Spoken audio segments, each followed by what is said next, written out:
Hey guys, Eli GP here. Today I'm going to be working on checking the turn signal switch for the YZF600.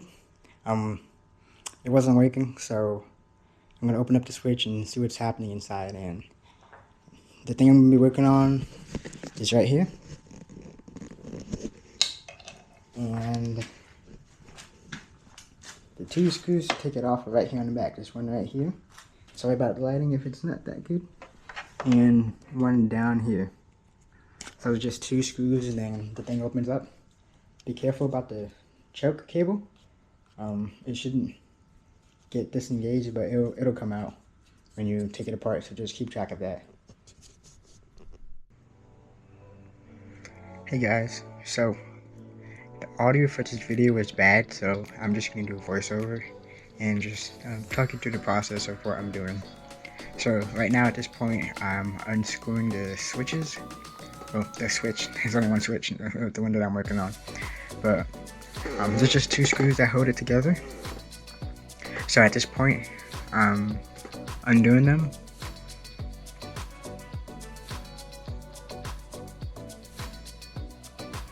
And the thing that you're looking for is just to make sure that it works. It's a very simple mechanism inside.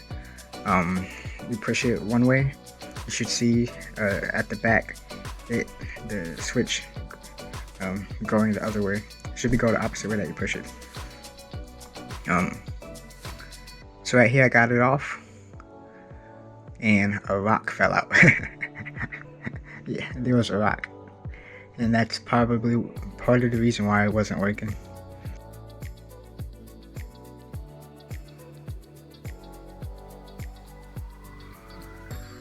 At this point, I didn't know how the choke cable would act, and so at this point I'm just trying to figure out like what's going on and how to put it back on.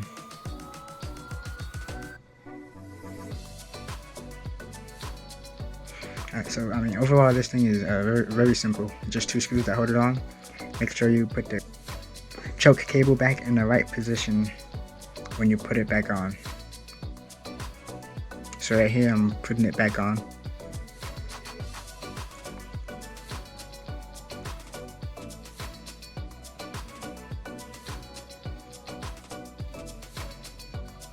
It took me a bit to put it back on, but I finally got it back on, and I screwed it back on.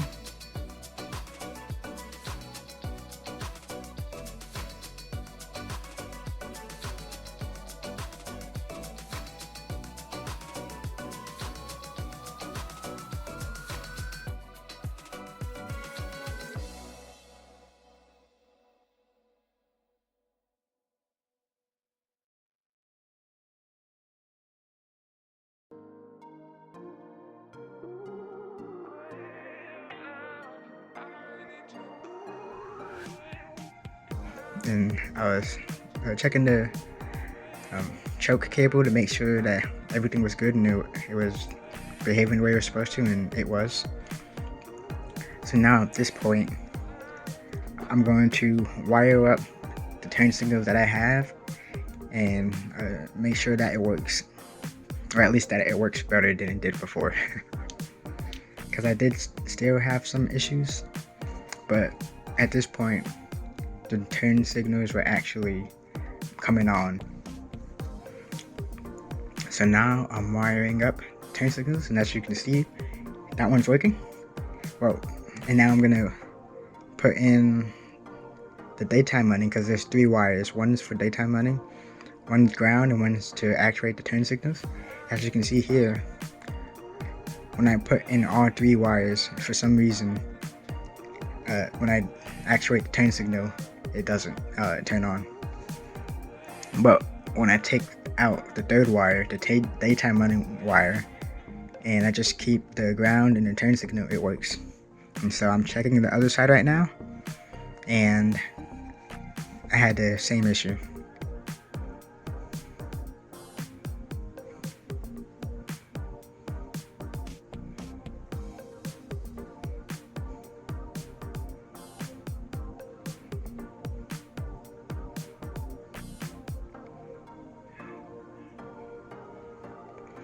Now I'm gonna check the back turn signal, and the back is easier because there's only 2 wires. There's one ground cable that splits off into 2, so you can put the 2 turn signals into 1, and one left turn signal and 1 right turn signal cable. So the back is pretty easy. So at this point I'm figuring out which one is which and making sure that the back one works.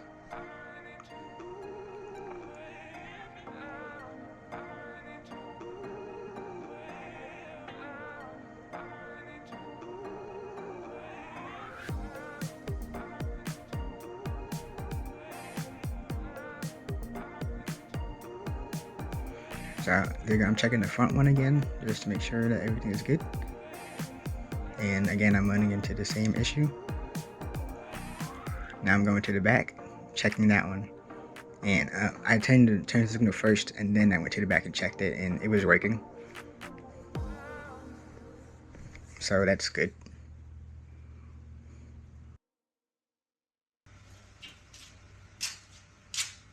Okay. Well, I'm gonna have to figure out why that is. If you guys enjoyed that video, make sure to like, subscribe, and hit that bell because there'll be more to come. I'll be taking you along this journey of getting this back up and running. Thanks. See y'all.